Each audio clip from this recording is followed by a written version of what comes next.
Hi again guys, and welcome to another special Projects replica build, and you'll have to bear with me in this episode because I'm not well at the moment. HSG sick, wah. So, as I said, bear with me. But this particular build is a requested custom build for a GT3 style tune on the BMW M4. A pretty obvious choice of GT3 conversion, and so we have, as you would probably assume, done some pretty major visual changes to the car, obviously performance as well, so we'll go over first of all to the visual tuning garage and then proceed from there. Now, you've got a couple of different options with the M4 when it comes to body kits in particular. You've got the standard kit, then of course you've got the Type A, which primarily adds the extra chin splitter on the front, which looks pretty cool, and also changes the rear diffuser to a more aggressive one. Then you've got the Type B kit, which is considerably more extreme. From the back it adds a lot more in the way of diffuserage. It also adds significantly larger side skirts, and also a redesigned front bumper. Now that is the body kit that I've gone for, but of course you could go for the Type A or the standard, whatever you want. Unfortunately, this car doesn't have a flat floor. Now it kind of already does have the diffuser part of the flat floor, but it would have been nice to have that to raise the PP a little more.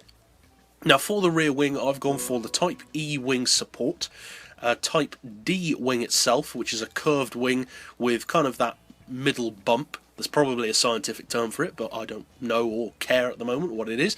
And the Type A winglets. For the width, I've gone for the maximum, which actually isn't overly wide on this car, and for height, I've left it on 0. So it's a relatively modest wing compared to what it could be, but obviously for a race build, you don't want to be too extreme. You don't want it to look like a Pikes Peak car. Now, well, or maybe you do, but then for the rims, I've gone for the standard size, and then we've gone for these BBS LMR wheels, which I pretty much always do for my racing builds. They're very racing looking wheels, the deep dish BBS style suits that kind of build. I personally haven't opted for any additional meters, but obviously that depends on personal preference. Now as far as the colour, I wanted to pay homage to the M3 GT2, so I went for a white, obviously, and the particular white, as you can see, is called Scotia White, and that comes from the old school Mitsubishi Evo. It's actually one of my most popular, or most used, if not my most used white. It's a very pure, clean, snow-looking white, which is appropriate, as it's called Scotia, and I've gone for that colour for the wing as well. And then for the rims and also the brakes, we've also gone for a solid colour, and that is, as you can see, black, but the particular black that I've gone for, and that's called Ebony. It's a very dark black, but it still has a little bit of a shine to it, and that comes from the Jaguar S-Type, I believe, if I remember correctly. Now, obviously, you could change that around colour-wise if you wanted to, but that's what I've gone for. So, we'll now go over to the mechanical stage. Now, as you can see, the PP on this vehicle, given the GT3 specs, isn't as high as you might assume. And that's one of the reasons why I wanted it to have the flat floor. You could have actually had the PP up, say, around maybe 595, maybe even 600, and that would have been cool. Now, I've gone for racing hard tyres. Obviously, you could go for softs or mediums to get even more grip. Obviously, you want race brakes. As far as suspension, we've got the ride height as low as possible. Springs I've increased to 1175 and 1475. The dampers to 5. Anti-roll I've left on the 3 with neutral camber and toe. We'll come back to the gearbox last, as we often do.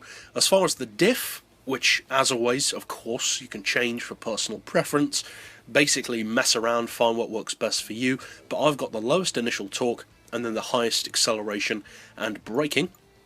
Then as far as power, there are different ways to get to 600 horsepower, but this way allows you to have more torque, 600 horsepower, and round it off to 570 pp.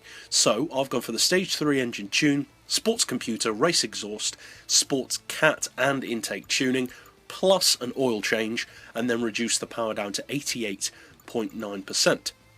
We're running full downforce from the custom wing, which isn't exactly a lot of downforce, but there's nothing you can do about that.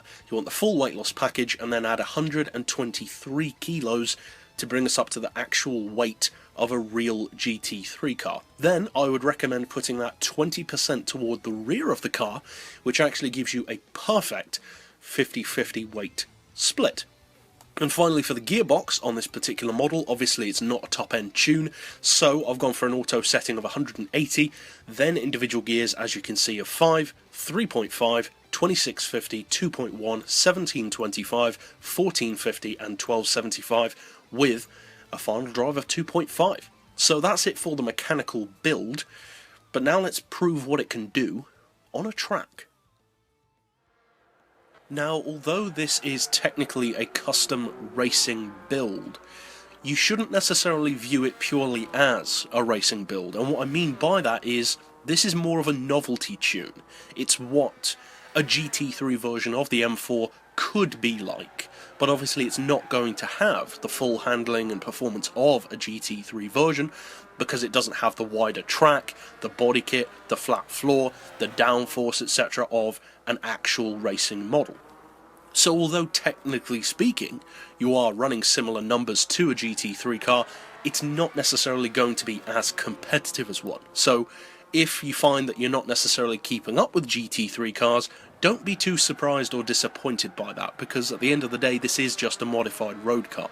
If though you do decide to use it for racing or just for fun, obviously I hope you find enjoyment in doing so, and if you'd like to keep up with the builds that we've already done, you can click through to the playlist at the end of this video, or of course subscribe to see new videos like this as soon as they're released. But for now, as always,